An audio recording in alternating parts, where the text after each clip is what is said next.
Hello, everyone. I am Molly, part of the DTC Live team, and you're going to be hearing from me a few times today because I'm lucky enough to join a lot of our speakers on stage. So hello, but enough about me. Antola, we'll start with you. Can you just explain who you are, what you do, and where you do it? Hi. So I'm Intel. I'm the e-commerce director at the C&C Group. So most people know us for Bulmers, Magners, tenants, but we're also one of the largest distributors for wines, spirits, and beers in the UK and Ireland. Amazing. Avesh? Hi everyone, I'm Urvesh Vasani, CEO and co-founder of FAM. FAM is a new payment method that lets brands process payments completely for free and pass the savings on to customers in the form of a store credit that brings customers back sooner and more frequently to buy with you. So it's similar to, how Klarna increases conversions at checkout, FAM boosts retention at checkout. Amazing. So, we're going to be talking about leveraging tech to drive eCom growth. And I know both of you, and I know that both of you do that, which is great. So, but I'm going to start off with some maths. Sorry, everyone. Avesh, so FAM offers free payment processing, but at the same time, brands on your platform are giving away 10% store credit. I think you know where I'm going with this. That sounds like they're replacing one cost with another.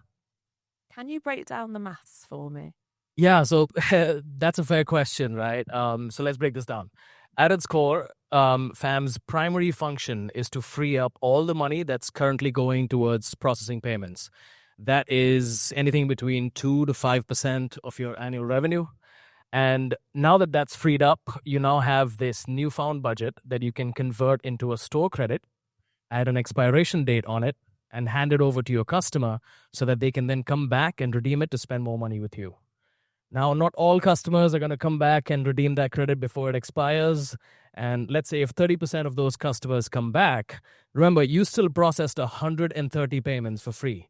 And it's those savings that are funding these rewards. So what's happening is, in essence, FAM is an standalone self-funded retention tool that's just appearing as a new payment option at checkout. And in the end, your customers earn 10% on every order that they make with you. And all of this is done without sacrificing a penny from your margin. So it's a clear win-win where customers earn 10% on every order and brands boost retention, all without paying the big banks a single penny. Okay, well, I'm glad we've got that cleared up. No more maths from me today. Entola. So we've spoke a lot about tech solutions in the past. However, what are the most impactful tech solutions that you've implemented to support business growth? So I'll currently speak on what we're doing right now. So we're in the process of moving or thinking about moving from legacy to best of breed. And it's an interesting time because it means we can look at what do we need for our customer in terms of improving that customer journey, customer experience, and then obviously to post-purchase. So for us, really the focus is best of breed, thinking about what do we need for the technology and the customer now, but also thinking of the future. And if there's anything that we need to replace, the tech stack is going to change, thinking about our process, our data, and AI is going to play a very important part of that. So it's an exciting time. For sure. I feel like with AI, it was very much a reactive measure for a lot of people. And now everyone's listening to it. We should have actually done like a bingo where every time we mention AI, we not take a shots, it's too early, but something else. So you mentioned AI. What role does data and AI play in improving customer journeys and boosting conversion rates? It is so important. I mean, data cleansing, data transparency is important for the end-to-end of the business, especially as we are B2B, B2C, and D2C.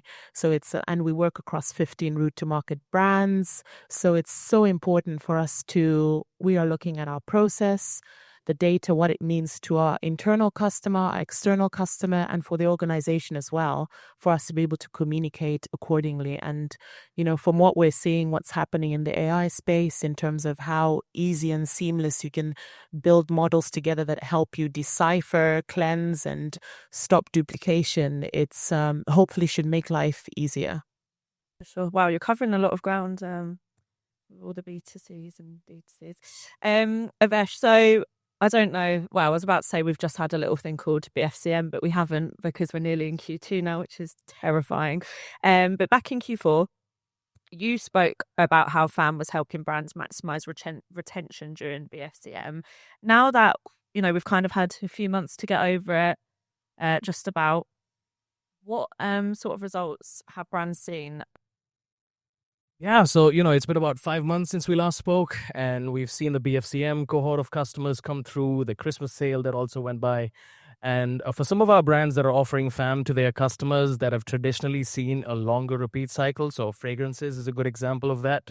The customer that would have come back 6 months later for their next purchase is now coming back 3.5 months later for that returning purchase. So that's a 40% improvement we've seen. It's not only going from purchase 1 to purchase 2, it's going from purchase 2 to 3 and 4. So if you annualize that and measure LTV on an annual basis, that's that same customer spending a lot more frequently over a period of the year and boosting LTV. And for some of the brands that are already in a repeats-based business, so we're talking color cosmetics, skincare, they're already seeing a repeat cycle of 60 to 70 days. They're seeing that pull forward by, to about 30 days or even 45 days. And not only that, but they're also seeing more customers. They're actually expanding their pool of retained customers, where when a customer pays with cards, they're typically retaining 25% of those customers. But when customers pay with FAM, they're actually retaining about 35% of those customers. And of course, all of this is funded from free payment processing. Yeah, for sure. I mean, I think with this, the retention piece is so important. Like, we talk a lot about acquisition, and a lot of people either help acquire, but it's great that you're helping acquire and retain. In Tola, so I think a lot of people are scared of change sometimes and new things. I certainly am, so I can't speak for everyone in the room. But how important is the ability to integrate new tools and technology as your business grows? Because a startup isn't going to need the same tech as an enterprise business. I think the principles are the same, isn't it? It's when you're starting up, it's all about you're trying to sell the product at the end of the day. And as you're scaling and growing, you have different needs, your customer base is growing. But I think a lot of it for tech and digital adoption is making sure that the people are embracing that change as well and constantly looking out for what's going on. I think technology's moved on so quickly, so you can be agile, you can test and learn, you can look at different suppliers, and there are lots of agencies that support that as well because they have a group of tech stack or agencies that they work with. So I think it's become easier, whereas before you'd sign a contract and you're stuck. Yeah. Whereas now I think you can be more agile, but bringing your people along on that journey is really, really key so that they're aware in the different business units of how that impacts the whole ecosystem. For sure. I think there's also so much tech emerging all the time that it's really important to keep up to date with that and, not just try and stay with the same people. I'm going to put you both on the spot because these aren't on my cue cards, but can I have your number one top tip for leveraging tech?